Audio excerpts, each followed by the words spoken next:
Imagine you spend like thousands of dollars engineering this state-of-the-art, totally impenetrable panic room for someone you care about. Oh, sure. You install the best reinforced steel, you've got climate control, the most comfortable seating, you step back, and you're just incredibly proud of this ultimate sanctuary. Yeah, you've thought of literally everything. Right. But then you finally invite the person inside, and they take one look, walk right past it, and just go stand in the middle of a chaotic, crowded shopping mall. Wow. Because they claim they feel safer there. Yeah, I mean, you would probably think they had completely lost their minds. Totally. Because it shatters this basic assumption we have that safety is just this purely physical construct, something we can build with walls and a solid door. Right. We just naturally tend to believe that if we provide the right structural parameters, well, a sense of security is just automatically going to follow. Exactly. And welcome to today's deep dive, where we are exploring that exact collision between what we build and how the inhabitants actually experience it. It's a fascinating dynamic. It really is. And we're unpacking this today through a incredibly specific and just utterly fascinating piece of source material. It's a journal entry published today, July 20th, 2026, by a dedicated hobbyist named Ang. Yes. The title is Notes on Fishkeeping, Part 292. Which, I mean, that title alone tells you so much about the caliber of observation we are dealing with here. Right. Part 292. Yeah, hitting Part 292 implies this relentless, almost forensic level of tracking. This is someone who has basically turned their home into a continuous, multivariable laboratory. Just picture the patience required for that. Yeah. Like, we aren't looking at a quick weekend project. Ang is systematically documenting these tiny micro-adjustments in a closed ecosystem over a massive span of time. Right. And while these notes literally chronicle the behavior of dwarf cichlids in a home aquarium, the implications go way beyond fish. Oh, absolutely. This journal is secretly a masterclass in environmental design, behavioral psychology, and, the blind spots we all have when trying to curate the perfect environment for someone or something else. The central theme Ang just keeps bumping into is the massive chasm between human intention and the lived reality of the subject. Yeah. We act as architects, right? We prioritize aesthetics and logical layouts, but the inhabitants are operating on entirely different sensory frequencies. Let's get into the catalyst for today's journal entry, because it starts with what is basically a classic architectural failure. Ang has a clear, primary, objective-inducing breeding among these dwarf cichlids. Which is really the ultimate stress test for an environment. How so? Well, for a prey animal to reproduce, the baseline level of security has to be absolutely flawless. Any lingering ambient threat, like any unresolved stressor, and the biological imperative to breed simply shuts down. So Ang approaches this like a thoughtful designer. The solution seems obvious. Give them a private, defensible space. Right, a safe room. Exactly. Ang introduces artificial caves by carefully placing these small terracotta pots at the back of the tanks. And keeping with that scientific mindset we noticed, Ang doesn't just, try this once. No. The pots are placed in both newly set up tanks and long-established ecosystems just to see if the maturity of the tank makes a difference. Which is a really smart control for variables. You want to know if the fish are rejecting the physical object or if, say, the water chemistry of a newer tank is throwing off their behavior. But the result is universal rejection. Total failure. Yeah, the fish just completely ignore the carefully placed terracotta pots. Instead, Ang notices the breeding pair wedging themselves behind some coral at the absolute furthest back edge of the tank. Right. And here's where Ang's observational skills really pay off.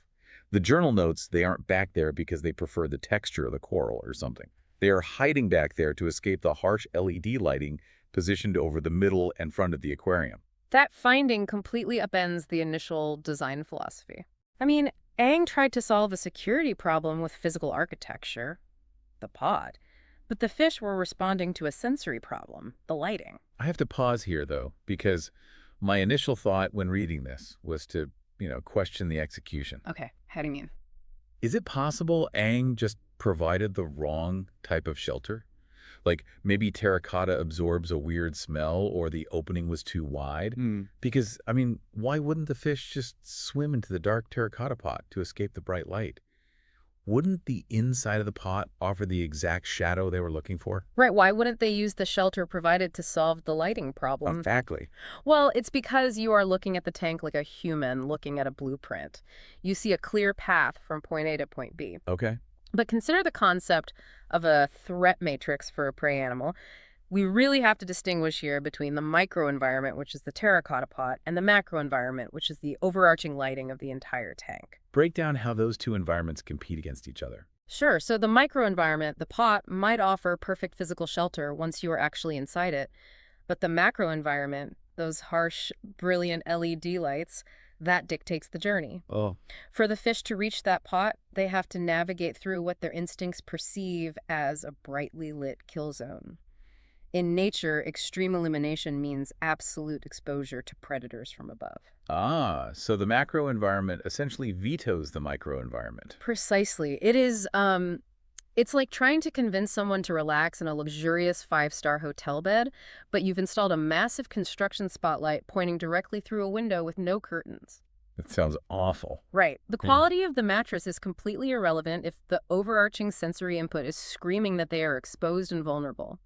Aang's LEDs completely neutralize the value of the terracotta pots. So they opted for the coral simply because it offered a shadow in a space where they didn't have to cross a floodlit stage to get to it. Exactly. It really highlights how we prioritize what looks good to us over what feels safe to them. Like, we put the lights in the front because we want to see the fish. We want the display. We want a pretty tank. Yeah, but the inhabitants just feel like they are standing in a police lineup. It's a perfect illustration of top-down design versus bottom-up experience. The architect focuses on the physical layout, but the inhabitant's reality is dictated by sensory inputs. That's so wild. And this realization about the physical environment sets the stage for the next, much more complex puzzle in Aang's notes. Yes, it gets deeper. Because the journal moves beyond just where the fish hide and starts digging into how the environment fundamentally alters their personalities. And this centers around a specific new addition to the ecosystem. Right. Aang brings in a species known as Kribensis Cichlids, scientifically noted as pelvicochromis pulcher. And Aang documents a really profound behavioral whiplash with these specific fish. When Aang observed them at the commercial fish store, they were exhibiting a certain set of behaviors. We can infer they were active, visible, essentially acting quote-unquote normal for the species. Right. But the moment they are transported to Aang's meticulously maintained home aquarium, they just completely shut down.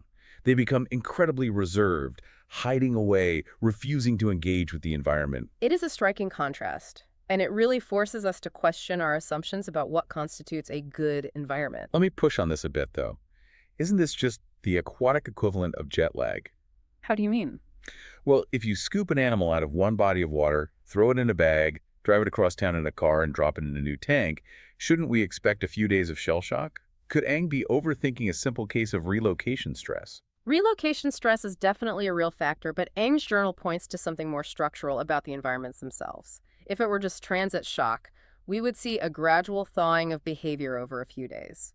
Right, they'd warm up to it. Exactly. But Aang identifies a persistent behavioral suppression. To understand why, we really have to deeply analyze the sensory dynamics of a commercial fish store versus a curated home tank. Okay, let's do that. Because when I picture a commercial fish store, I picture chaos. Total chaos. You have hundreds of glass tanks stacked on top of each other. You have massive filtration systems humming and bubbling away. Customers are walking past, kids might be tapping on the glass, employee nets are splashing in the water. For a human, it's a sensory overload.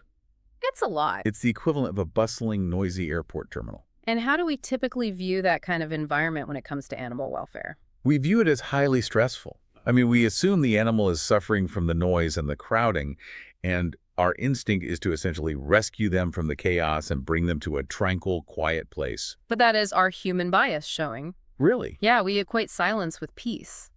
But we have to look at the world through the sensory processing of a species that is perpetually on the menu for larger predators. For a Kribensis cichlid, chaos does not necessarily mean danger. In fact, specific types of chaos actually signal safety. Wait, how does chaos equal safety? That seems entirely backward. Think about the mechanics of the fish store. There are dozens of other fish in the tank and hundreds more in adjacent tanks, all swimming around, darting for food, engaging in normal behaviors. Right. To a prey animal, that constant motion of other vulnerable creatures is a continuous stream of biological data.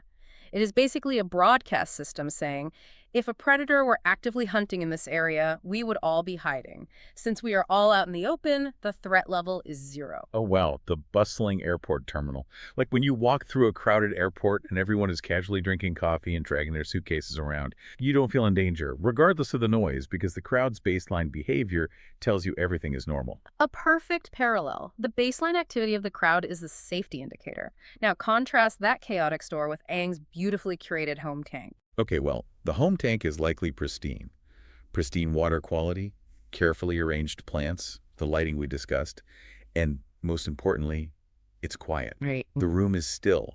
There are no massive crowds of other fish darting around. And how does a prey animal interpret a sudden, sweeping silence? Oh, it's the empty parking garage at midnight. Exactly. The silence isn't relaxing. The silence makes you hyper-aware of every single shadow because you are totally isolated. In the wild, when the environment goes dead silent and all the other animals suddenly vanish, it means a predator has entered the immediate vicinity. That makes so much sense. The ambient noise of the jungle or the reef drops out. By bringing these fish into a pristine, quiet home tank, Aang hasn't provided them with a luxury retreat. Right. Aang has inadvertently dropped them into a sensory deprivation chamber that mimics the exact conditions of an impending predator strike. That completely flips the script. Our human instinct to provide a peaceful environment is actually triggering a hardwired biological panic response. So the Kribensis Cichlids aren't acting reserved because they are enjoying the quiet. They are paralyzed because the lack of ambient biological noise tells them a monster is lurking just out of sight. The quietness just strips away all the behavioral cues they rely on to calculate risk. And this presents a really sophisticated design problem for Aang. Yeah, I'll say. Because the lighting was a physical issue that overrode the terracotta pots. But this is a purely psychological issue. You can't fix this by rearranging the furniture or dimming the lights. Which brings us to the climax of this journal entry, and frankly, the most ingenious part of Aang's entire approach. Since a structural change won't cure a psychological problem, Aang turns to a biological solution. It is a brilliant pivot from environmental architecture to social engineering. Yeah. Aang's notes detail a plan to expose these paralyzed Kribensis cichlids to the, quote, opposite tank. The goal is to use the fishes from the other tank to act as, and this is just a fantastic term, dither fishes. The concept of dither fish is well known in advanced aquarium keeping, but its application here is really a masterstroke of applied behavioral psychology. Let's unpack the term dither first. Yeah. Usually when we say someone is dithering, we mean they are hesitating, pacing around nervously, unable to make a decision. Are these fish acting nervously on purpose? It's an apt description of their movement. Dither fish are typically small, highly active schooling species that naturally occupy the middle and upper levels of the water column. Okay. They don't hide in caves. They are out in the open, constantly darting about or dithering. But wait, if the Kribensis cichlids are already terrified that a predator is nearby, why would introducing a bunch of fast-moving, hyperactive fish calm them down? It seems counterintuitive, right? Yeah. Wouldn't a swarm of new fish just add to their stress or make them feel like their territory is being invaded? Are dither fishes essentially the extroverted friends that show the introverts it's safe to come out of their shell? That is actually a great way to think about it. You have to look at the specific ecological role the dither fish play. They aren't viewed as competitors for bottom-dwelling territory, and they aren't viewed as a threat. So what are they? They act as a biological tripwire. Because they live out in the open, exposed water, they are the most vulnerable creatures in the ecosystem. Ah, they are the ultimate bait. They are, and because of that, their survival depends on having a hypersensitive startle response. If a shadow passes over the water or a larger fish makes an aggressive movement, the dither fish will instantly scatter and dive for cover. So they serve as an early warning system for the rest of the ecosystem. And that is the exact mechanism Aang is exploiting. Yeah. Remember, the Kribensis cichlids are hiding because the silence of the tank gives them no data about predators. Right. They don't trust their own eyes. They need social proof to lower their threat matrix. They need a localized version of the bustling fish store crowd. Exactly. When Aang introduces the dither fishes, the Kribensis can sit in the shadows of the coral and just watch them. They see these tiny, vulnerable fish swimming around completely relaxed, out in the open, not getting eaten. It's a continuous biological broadcast saying, the air is clear. Yes. It's the canary in the coal mine. But in reverse, like as long as the canary's flying around, you know you aren't going to suffocate. As long as the dither fish are dithering, the Kribensis know the tank is secure. Aang is manipulating the macro environment using biology instead of technology. By providing this social proof, Aang overrides the panic induced by the quiet tank. Wow. The Kribensis don't need a darker cave. They need living proof that the open water is safe. It is such a profound realization. We spend so much time trying to fix environments with hardware, new lights, better pots, different filters. Always looking for a physical fix. Right. But Aang realizes that for social, prey-driven creatures, the most important element of their environment is the behavior of the other living things around them. And notice how Aang signs off the journal entry, too. There is no grand declaration of victory. The final note simply states that more adjustment is needed in the coming days. That line really cements the respect I have for this source material. I mean, reaching part 292 of a journal doesn't happen if you think you've solved everything. Definitely not. Aang understands that an ecosystem is never actually finished. It is a living, breathing dynamic that requires constant observation and humility. You don't just set it and forget it. You try a variable, you watch the inhabitants, and you let their behavior tell you whether your hypothesis was correct. It demands a willingness to accept that your most logical, well-intentioned designs might be completely wrong for the reality of the subject. Let's pull all these threads together because the journey in this single journal entry is incredibly dense. We started with Aang's straightforward goal to breed Dwarf Cichlids, which led to the deployment of those terracotta pots. A logical physical intervention that failed completely because the macro environment, the harsh LED lighting, overrode the appeal of the microshelter. The sensory threat of the light dictated the fish's reality. That taught us that you cannot force an inhabitant to use a space if the journey to that space feels compromised. Right. Then we moved from physical architecture to psychological manipulation with the Kribensis Cichlids. We saw how the chaotic, noisy environment of a fish store actually provided a baseline of safety through constant social data. While the pristine, silent home aquarium stripped away that social data, plunging the fish into a state of perpetual predator paranoia. And finally, we explored Aang's brilliant social engineering, recognizing that the problem wasn't a lack of physical shelter, but a lack of psychological proof. Yes. By introducing dither fishes, Aang provided the biological all-clear signal the Kribensis needed to finally relax and interact with their new home. It is a really compelling argument for designing environments from the bottom up, prioritizing the sensory and psychological needs of the occupant over the visual preferences of the architect. And that is the real takeaway for you listening to this today.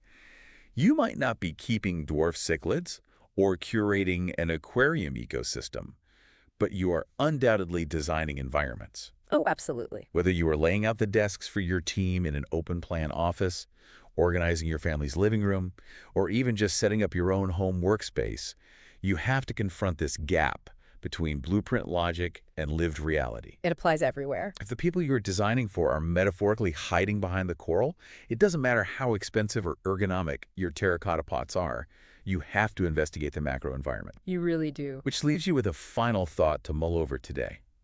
We've seen how harsh lighting and a lack of social cues paralyzed the inhabitants of Aang's tank, requiring 292 journal entries of deep observation to untangle. Turn that observational lens on yourself. Think about the spaces where you feel inexplicably stressed, unproductive, or withdrawn. What invisible sensory factors? What metaphorical harsh LEDs or silent threat cues might be silently dictating your own behavior? Are you retreating to the back of the tank in your own life because your environment is quietly screaming exposure and you just haven't noticed the lighting yet? That's a powerful question. Until next time, keep diving deep.